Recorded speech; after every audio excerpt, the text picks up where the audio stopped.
Pemerintah Kota Surabaya mencatat ada sekitar 153 ribu orang yang mengalami perimbangan dengan resiko obesitas. Ratusan ribu orang tersebut tercatat dalam data Dinas Kesehatan Surabaya pada tahun 2023.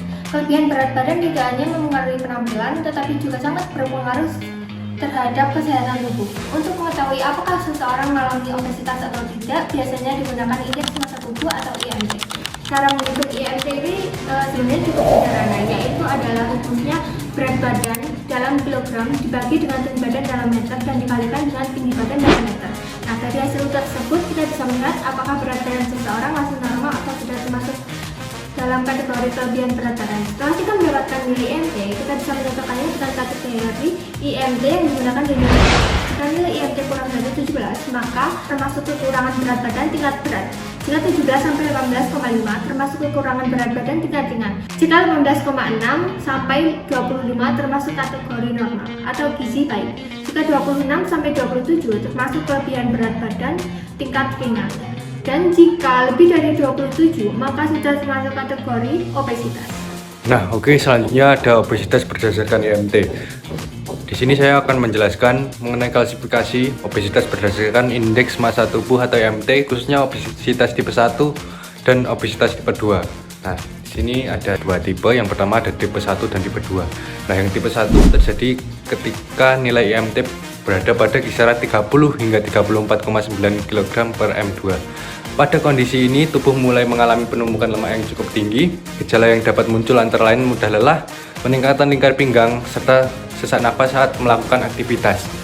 Obesitas tipe 1 juga meningkatkan risiko penyakit seperti diabetes tipe 2, hipertensi, gangguan kolesterol, dan penyakit jantung. Selanjutnya, ada obesitas tipe 2 terjadi ketika nilai IMT berada pada kisaran 35 hingga 39,9 kg per M2. Pada tahap ini, jumlah lemak tubuh lebih tinggi sehingga risiko penyakit juga semakin besar. Gejalanya berupa kelelahan yang berat, keterbatasan aktivitas fisik, serta gangguan pernafasan. Obesitas tipe 2 juga berkaitan dengan penyakit seperti penyakit jantung, stroke, sleep apnea, osteoartritis, dan gangguan metabolisme lainnya. Sekarang kandungan nutrien pada ikan. Ikan merupakan salah satu sumber pangan yang kaya akan makronutrien dan mikronutrien yang penting bagi tubuh. Dari segi makronutrien, ikan mengandung protein yang berkualitas tinggi dan berperan dalam pertumbuhan dan perbaikan jaringan tubuh serta meningkatkan rasa kenyang. Ikan juga mengandung lemak sehat, terutama asam lemak omega 3 seperti EPA dan DHA yang baik untuk kesehatan jantung dan fungsi otak. Selain itu, kandungan karbohidrat pada ikan sangat rendah, sehingga cocok dikonsumsi dalam pola makan sehat. Selain makronutrien, ikan juga mengandung mikronutrien yang penting bagi tubuh, seperti vitamin D, vitamin B12, serta mineral seperti iodium, selenium, dan zat besi yang berperan dalam menjaga metabolisme tubuh, kesehatan tulang, serta pembentukan sel darah. Melihat banyaknya nutrisi tersebut, kita dapat mulai membiasakan diri untuk mengonsumsi ikan secara rutin sebagai bagian dari pola makan sehat. Dengan mengonsumsi ikan, kita tidak hanya mendapatkan protein berkualitas, tetapi juga berbagai vitamin dan mineral yang penting bagi tubuh. Ketika kalian mengonsumsi ikan, kandungan protein dan juga asam lemak omega 3 yang tinggi tersebut nantinya akan dicerna di lambung dan juga di usus. Protein akan dipecah menjadi asam amino. Asam amino tersebut nantinya akan merangsang hormon kenyang pada otak. Nah, proses kedua kandungan tersebut itu berlangsung lama loh. Maka dari itu, kenyang akan berlangsung lebih lama sehingga lapar akan datang lebih lambat. Selama proses pencernaan protein dan juga lemak, tubuh akan menghasilkan 3 hormon. Yang pertama itu ada hormon leptin yang nantinya akan memberikan sinyal kenyang pada otak ketika makanan sedang dicerna. Hormon yang kedua yaitu hormon ghrelin. Kalian tahu gak sih hormon ghrelin itu apa? Hormon ghrelin itu hormon yang memicu rasa lapar.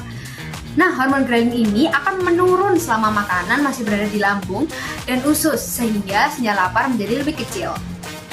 Ya, yaitu terdapat hormon insulin.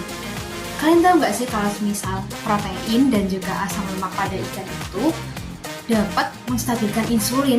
Nah, dari kondisi tersebut sehingga kadar gula darah yang ada pada tubuh itu menjadi menurun, sehingga kita tidak gampang lapar. Dapat disimpulkan bahwa konsumsi ikan dapat mempertahankan kenyang lebih lama dan juga menunda lapar. Opini tersebut dikuatkan dengan jurnal ini. Penelitian ini bertujuan untuk mengetahui apakah protein ikan membuat kenyang lebih lama dibanding protein dari daging sapi. Penelitian dilakukan pada 23 pria sehat. Para peserta diminta makan 2 jenis makan siang yang berbeda pada hari yang berbeda. Pada hari pertama, para peserta diminta untuk makan protein ikan. Pada hari kedua, peserta diminta untuk makan daging sapi. Kemudian setelah 4 jam dari makan siang, para peserta diberikan makan malam dan boleh makan sebanyak yang mereka inginkan. Dari metode tersebut, peneliti lalu mengukur berapa banyak makanan yang mereka konsumsi saat makan malam. Hasil menunjukkan bahwa peserta yang mengonsumsi makan siang menggunakan protein ikan cenderung makan lebih sedikit saat makan malam dibanding saat peserta mengonsumsi protein daging sapi saat makan siang. Hasilnya menunjukkan bahwa konsumsi ikan membuat asupan makanan berikutnya sekitar 11% lebih rendah, sehingga dapat disimpulkan bahwa protein ikan membantu mempertahankan rasa kenyang lebih lama. Jadi, selain kaya nutrisi, ikan juga bisa membantu kita merasa kenyang lebih lama loh. Jadi, tunggu apa lagi? Kalau kalian lapar, ikanin aja.